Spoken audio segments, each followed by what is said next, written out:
Onyeisiala Ogbuo na komiti na-ekwenu gara aga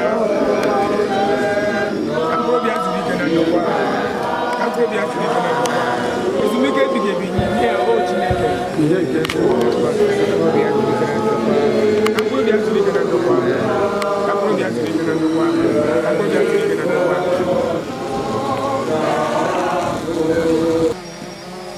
I have the Boduku Traditional Cabinet Council Chiefs, the Boduku Ancient Kingdom, the Ando. Get the Bumisio Buku, Boduku Ancient Kingdom. Ben His Royal Highness, as I say, the Lima Baku, about the second Jofu. Chief Michael Ogbuo, Onyeisiala, one of the village. Is one of the cabinet chiefs, a sound cabinet chief. But the cabinet chief that go like a honorary chief or something like that. That's why we are honoring him.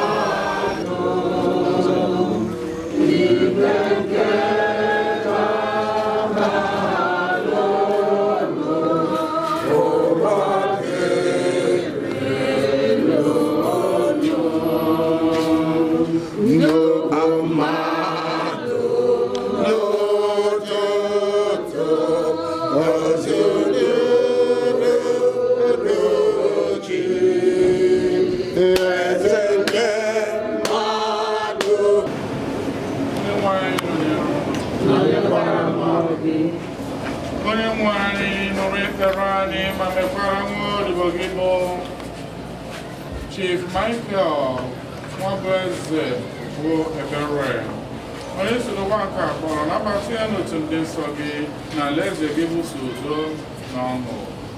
Nna onye ntasi obi na nnukwu ịhụnanya ị nwere n'ebe anyị nọ na ebere gị, ị na-eme ka ọchịchịrị nke ọnwụ ka ọ bụrụ mmalite nke ndụ ọhụrụ.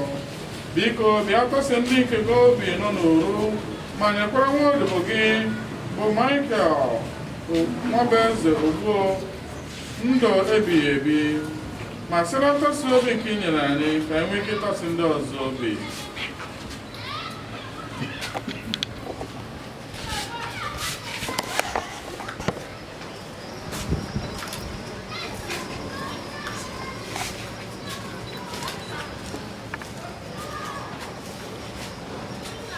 Eji mmiri nsọ agọzie ahụ nwanne anyị nwoke Michael Nwabueze Ogbuo. Mmiri nsọ nke ala echetụrụ anyị maka mmiri chukwu nke Pọl dị asọ dere banyere ya si anyị niile mere mmiri chukwu n'ime Jesu Kristi si na mmiri chukwu wee banye n'ọnwụ ya.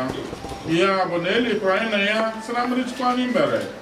Ya bụ dịka Kristi si n'ike na ebube nke nna bilie n'ọnwụ, otu ahụ kwa ka anyị ga-esi ebi ndụ ọhụrụ.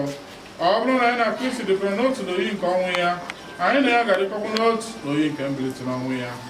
Ka anyị rịọ arịrịọ. Onye nwe anyị, anyị ji obi umeala rịọ ebere gị, were obi ọma na mkpụrụ obi nke nwa odibo gị Chief Michael Nwabueze Ogbuo mekwara ihe ebere ọ bụrụ na o meghere si na ike nke anụ ahụ biko gbaghara ya tọpụ ya na-abụ nke ọnwụ ka ọ gafee na ndụ ebighị ebi si na Kristi onye nwe anyị.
Nwabueze.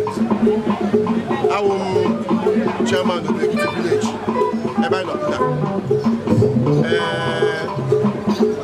Onyeisiala let Chief Michael Ogbuo, my big uncle, local last Onyeisiala.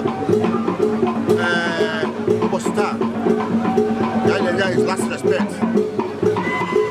That I know Allah. Michael Ogbuo was a very good man. He was a teacher of repute, Amiama. He was first principal in 2 or 3 schools. And there's nobody called, oh man, we don't have for the teacher. The parents of the family, Ishawo, Chineke, Asiya Bahume, Okana Wabuya Ume, Okana a great loss to us.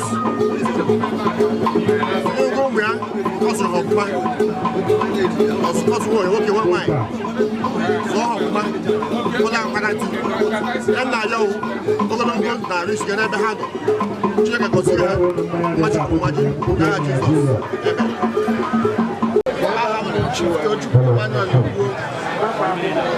Onyeisiala the turn Akaju of Ogbuo. Onyeisiala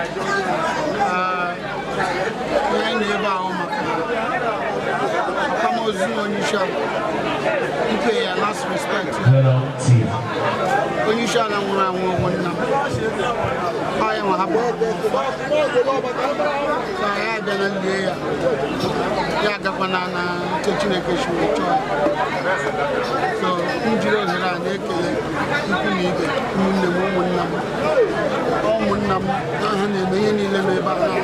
okay.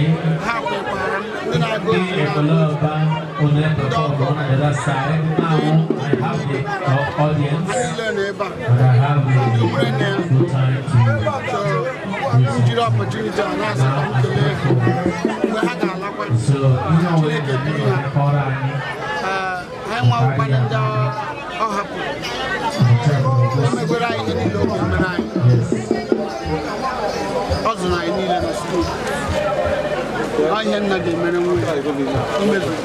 I'm photos of it. I do waste it. I lost respect. Now you're watching it in the family. I keep on my progress. I am one. So that we pass. I need to get report to come. We meet here and